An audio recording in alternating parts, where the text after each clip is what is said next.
İsrail'in Filistinlilere karşı uyguladığı şiddet ve baskıyı yalnızca sıcak çatışmalar üzerinden okumak yetersiz kalır. Orada her gün ve her saat başka bir saldırı mekanizması çalışıyor. Örneğin Müslümanların evlerini yıkarak ve onları göçe zorlayarak Kudüs şehrinde bir etnik temizlik peşindeler. Şam kapısındaki saldırılar yalnızca fiziksel değil, aynı zamanda bir yaşam alanı ihlali. İsrail'in sözüm ona çevreci politikaları ise Filistinlilerin topraklarına göz dikmek için bir fırsat. Peki bunlar nasıl mı gerçekleşiyor? Size birkaç örnekle özetlemeye çalışacağım. Ramazan ayı bütün Müslümanlar için özeldir, fakat Kudüslüler için biraz daha farklı. Toplumsal bağın iftarlar ve ziyaretlerle kuvvetlendiği bu ay, İsrail için aynı zamanda bir fırsat. Ramazan'dan bir gün önce 12 Nisan'da İsrail polisi işgal altındaki Doğu Kudüs'ün ana kapılarından biri olan Şam Kapısı'nı ve çevresini barikatlarla kapattı. Şam Kapısı zaten son yıllarda kurulan garnizonlarla askeri üssü andırıyor. Doğu Kudüs'ün Eskişehir bölgesinde yer alan kapı, pazar yerleri ve satılan ürünlerle Filistinliler için kültürel önem arz ediyor. Buranın son yıllarda direnişin sembolü haline geldiğini söylemek de mümkün.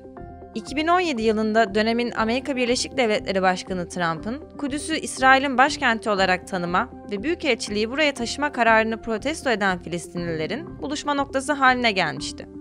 Filistinliler Arap Baharı'nda rejim karşıtı halklara yine buradan destek vermişti. Kapı, İngiliz mandası yıllarında da Filistinli devrimcilerin idam edildiği yerdi. Yani buranın kapatılma kararı Müslümanları üzmek ve psikolojik baskı kurmak haricinde bir anlam taşımıyor. Gösterilebilecek tek bir haklı gerekçe yok. Filistinlilerin kısıtlamaya tepkisi ise gecikmedi. 13 Nisan'da çok sayıda genç, İsrail devletinin keyfi uygulamalarını protesto etmek için Şam kapısında toplandı. Protestolar devam ettikçe İsrail polisinin kışkırtmaları devam etti. 22 Nisan'da radikal Yahudiler polis koruması altında Eskişehir bölgesine Araplara ölüm sloganlarıyla yürüdü. 25 Nisan'da Filistinliler kapıyı geri almayı başardı, ancak bu hiç kolay olmamıştı. Acımasız bir sindirme politikasının hedef tahtasına oturtulan gençler polis tarafından darp edilmiş, plastik mermiler ve pis kokan tazikli suya maruz kalmıştı. Filistinli gençler kamusal alanlarının ele geçirilmesine direnirken diğerleri ise yaşadıkları yerin kendilerinden alınmasına karşı çıkıyordu. Şeyh Cerrah mahallesinde 28 aile nesillerdir kendilerine ait olan evlerini kaybetme korkusu yaşıyor. İsrail mahkemelerinde Filistinliler için adalet yok. Ancak onlar seslerini duyurabilmek için ellerinden geleni yapıyorlar. Bir Yahudi işgalci ile mahalle sakininin diyaloğu ise yaşanan korkunçluğu gözler önüne serdi. Jacob, you know this is not your house. Yes, but if I go, you don't go back. So what's the problem? Why are you yelling at me? I didn't do this. I didn't do this. But It's easy to yell at me, but I didn't do this. you are stealing my house. And if I don't steal it, someone else is going to steal it. Şeyh Cerrah, İsrail'in ev yıkma projesinin sürdüğü yerlerden yalnızca biri. Cebel el Mukaber de son 3 yılda bu durumdan en çok etkilenen mahallelerden. Haziran 2020'de Filistinlilere ait 23 ev yıkıldı. 34'ü çocuk, 57 kişi yaşadıkları yeri terk etmek zorunda kaldı. İsrail'in amacı, Batı Şeria'nın güneyi ve Kudüs'ü birbirine bağlayacak çevre yolu için yer tahsis etmek. İşgalciler çevre yolları vasıtasıyla Filistinlilerin hareket kabiliyetini de kısıtlıyor. Ehliyetinizin rengi hangi yolları kullanabileceğinizi gösteriyor. Mekansal adaletsizlik burada da baş gösteriyor. Temel olarak 3 farklı yol var. Bu yolların bir kısmını sadece İsrailliler kullanabiliyor. Bir kısmı Filistinlilere kısıtlı erişime açık. Filistinlilerin özgürce kullanabildiği yollarsa oldukça az. Mesela şu noktada Filistinlilerin kullanabildiği yol aşağıdan geçiyor. Ancak genelde kapılarla kapatılmış oluyor. Şu gördüğünüz yerde ise İsrailliler ve Filistinliler için oluşturulan yollar paralel olarak inşa edilmiş. Göstermek istediğim son noktada ise sadece İsraillilerin kullanımına açık ana yollara çıkan Filistinlilerin kullandığı tali yollar taş ve bloklarla kapatılmış.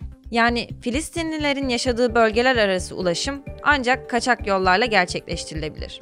Apartheid yani ırksal ayrımın yaşandığı yerlerde yaşam alanlarını yollarla bölmek en klasik stratejilerden biri. Öte yandan elimizde çarpıcı bir Gazze örneği var. Belli haller dışında insanların Gazze'ye giriş ve çıkışı mümkün değil. Abluka altındaki şehre ürün ve hizmetlerin tedariki de engelleniyor. İsrail, tıbbi yardıma ihtiyaç duyan kişilerin ve refakatçilerinin şehirden çıkmasına izin veriyor. Ancak Dünya Sağlık Örgütü'nün verilerine göre 2019'daki başvuruların yaklaşık %34'ü ya işleme sokulmadı ya da reddedildi. Hatta gösterilerde yaralananların başvurularının %82'si sonuçsuz bırakıldı. Bu da başka bir yıldırma politikası. Siyonist rejimin toplumsal hafıza inşasıyla mekan üzerinden yürüttüğü bir diğer politika ağaçlar ve tarım üzerinden. Filistin'in işgali Siyonistler için yuvaya dönüş anlamı taşıyor ve işgal ettikleri bölgeler üzerinde hummalı bir peyzaj çalışması yürütüyorlar. Vaat edilen topraklardan sürgün edilmeden önce bölgenin ormanlarla dolu olduğunu, ancak geri döndüklerinde araziyi çorak bulduklarını, Arapların toprakları önemsemediğini ve çölleştirdiğini öne sürüyorlar.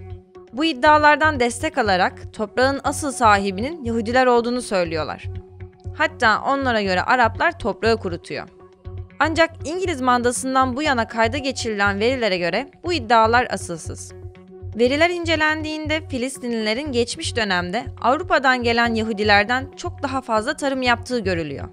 Hatta çeşitli Yahudi girişimleri, Filistin topraklarına gelenlere tarımsal üretim konusunda ücretsiz danışmanlık, teşvik kredileri ve uzun dönemli finansal başka destekler verirken, Filistinlilerin devlet desteği olmadan sürdürülebilir şekilde topraklarına ekip biçtiklerini ve bundan kar sağladıklarını görüyoruz. Öte yandan İsraillilerin sık sık Filistinlilerin ağaçlarını söktükten sonra çıplak arazileri fotoğraflayıp ardından yeniden yeşillendirme yoluna gittiği gerçeği var. Çektikleri fotoğraflarla propaganda yapıp argümanlarını destekleyecek algılar oluşturmaya çalışıyorlar. Mesela Ocak ayında binlerce zeytin ağacını söken İsrailliler, bunların Filistinliler tarafından devlet arazisine dikildiğini iddia ettiler. Bu hiç de çevreci bir devlet politikasına benzemiyor, öyle değil mi? Bahsettiğim bu kadar alt başlık sonrası, Siyonistlerin Filistinlilere sadece fiziksel şiddetle değil, aynı zamanda yaşam alanlarını kısıtlayarak, temel ihtiyaçlarından yoksun bırakarak ve toprak verimliliği üzerinden bir algı oluşturarak saldırdığını görüyoruz.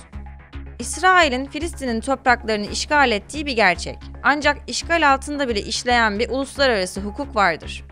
İsrail ise bütün bu şiddet politikalarıyla savaş suçu işleme konusunda ısrarcı. Siyonistler işgalci bir devlet kurdu ve terör devleti olmaya da devam ediyor.